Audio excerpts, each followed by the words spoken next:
Vamos movimentar nossos quadris rumo a um futuro certo. Femininas e prontas para a reconstrução. Seguras e cheias de paz. Capazes de enfrentar novos desafios. Sábias, fortes, infinitas. Mulheres bonitas, mulheres bondade. Solidárias na decepção.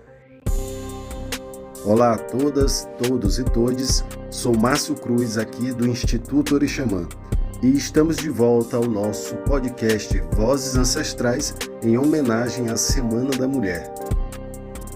Continuamos com a participação de Maria dos Reis, do Centro de Cultura Negra Negro Cosme de Imperatriz, e vai dar continuidade às reflexões do nosso podcast Vozes Ancestrais, com o tema A Flor Menina da Luta e Paz.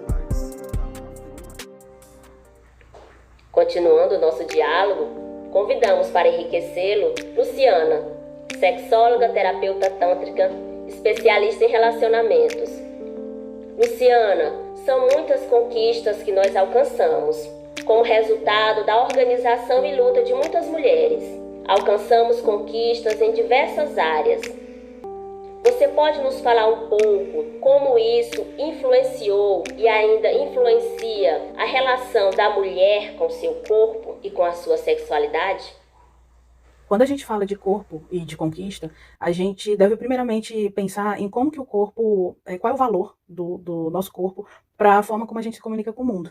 Ele é responsável principalmente por trazer a nossa interação com relação aos nossos pensamentos, às nossas vivências, às nossas memórias. E ele faz essa comunicação com a sociedade, ele está totalmente associado a isso. Então, quando a gente fala nessa importância da comunicação do corpo e das conquistas que são atribuídas a ele com o passar do tempo, é interessante que a gente observa realmente essa mudança do papel feminino na sociedade e o quanto a mudança esse movimento corporal, ele influencia na forma como a sociedade enxerga a mentalidade com relação ao feminino. Então, as mulheres realmente vêm, com o passar do tempo, se apropriando de muitas conquistas e liberdades relacionadas ao seu corpo. E aí eu posso até dar como exemplo, para ficar mais palatável, a pílula contraceptiva, por exemplo. Ela foi uma revolução, porque a partir daquele momento eu decido se eu vou ter um filho ou não, quando que eu vou ter um filho ou não. Então, os métodos contraceptivos, eles são essa condição que é dada à mulher para a partir daquele momento, decidir se ela quer ou não, por exemplo, constituir uma família, ou se ela quer casar, ou se ela quer, enfim. Então, quando a gente pensa nisso, a gente enxerga o quão impactante as mudanças que a gente agrega a nós impactam também na sociedade, porque a partir disso, eu consigo modificar a forma como se enxerga, por exemplo, o conceito de família, o conceito de você ter filhos ou de você casar. Então, isso é muito importante. E isso a partir de uma conquista que acaba sendo pessoal, social, política também, e impacta diretamente na minha postura como agente de uma decisão minha. Eu sou ativa nessa decisão, eu determino. E isso impacta também nas nossas percepções quanto ao que a gente é capaz de fazer no dia a dia, né? Te dá mais poder também para decidir sobre as suas, o que você vai fazer, né? Da sua vida, enfim. E o posicionamento da mulher consciente do seu poder, do seu valor, que adota uma postura autônoma com relação à sua sexualidade. Em algumas ocasiões, acabam fazendo com que essa mulher ela seja subjugada, rotulada e que sejamos separadas em grupos. Mulheres para casar, mulheres para se divertir. Qual é o seu posicionamento diante dessa realidade? Sim, a gente sabe que, inclusive, é uma questão realmente de organização mental que a gente classifica as coisas. Então, a gente não tem uma capacidade de enxergar um objeto em sua totalidade, a gente enxerga nuances. E muitas vezes essas nuances que a gente enxerga em alguém ou em um objeto é baseado na nossa experiência de vida.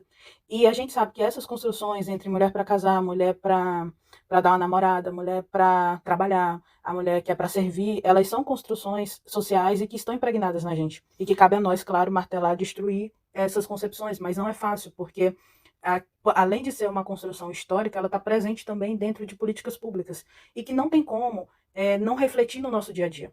né? A gente ouve tantas vezes, repete ações tantas vezes que determinam esse tipo de comportamento, que você se desligar disso é quase um exorcismo mesmo, né? De tirar esses conceitos que são extremamente limitantes.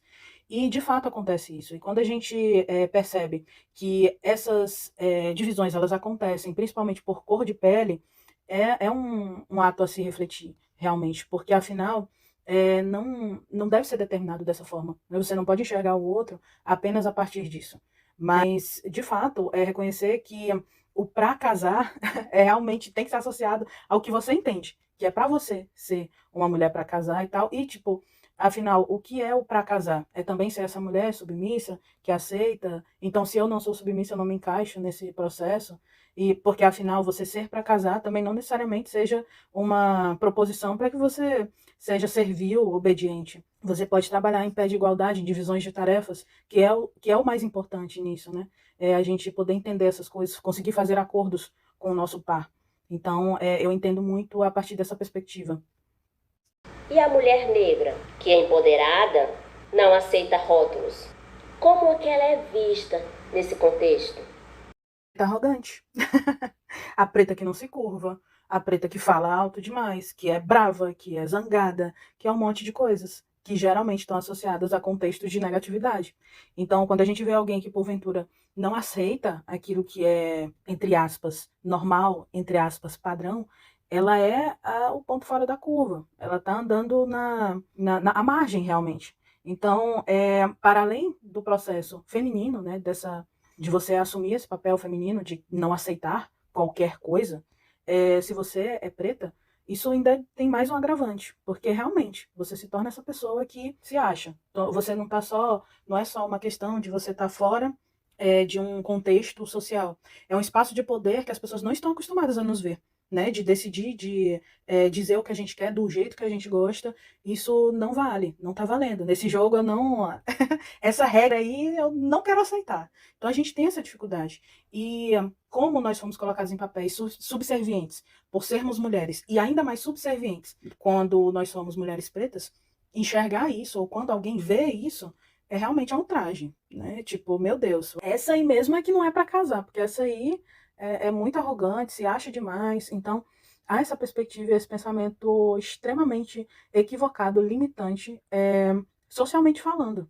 E é difícil, a gente às vezes até pensa que essa é uma postura exclusivamente de pessoas que não vivenciaram essas experiências como mulheres pretas, mas às vezes dentro de nós, os nossos pares mesmo, fazem essa leitura de preta arrogante realmente, preta que se acha demais, né? Então a gente precisa passar a refletir sobre isso também entre nós, no nosso grupo. O que eu considero realmente arrogante é a pessoa que sabe dizer sim e não para as suas vontades, né? E muitas vezes não é passando por cima da vontade do outro, é só realmente respeitando a minha vontade. Mas aí eu tenho que fazer essa rotulação com relação a essa pessoa. Então é uma questão realmente que a gente precisa refletir, inclusive para evoluir no debate. Avoe, Evoe, guerreiras como Zinga, rainhas dignas de exaltação. Nossos agradecimentos ao Instituto Orixamã pela iniciativa de promover esse diálogo e ao convite que foi estendido a mim, a Luciana e a Sônia. E de já as agradeço pelos conhecimentos que foram compartilhados durante essa conversa, que muito enriqueceram essa nossa compreensão sobre a situação da mulher na nossa sociedade. Meu muito obrigada. E nós, do Instituto Orixamã, é que agradecemos a participação das militantes do Centro de Cultura Negra Negro Cosme de Imperatriz, Maria dos Reis, Luciana Silva e Sônia Maria, no nosso podcast Vozes Ancestrais. Para mais conteúdos, siga Instituto Orixamã no YouTube e @orixamã no Instagram. Gratidão e até a próxima semana.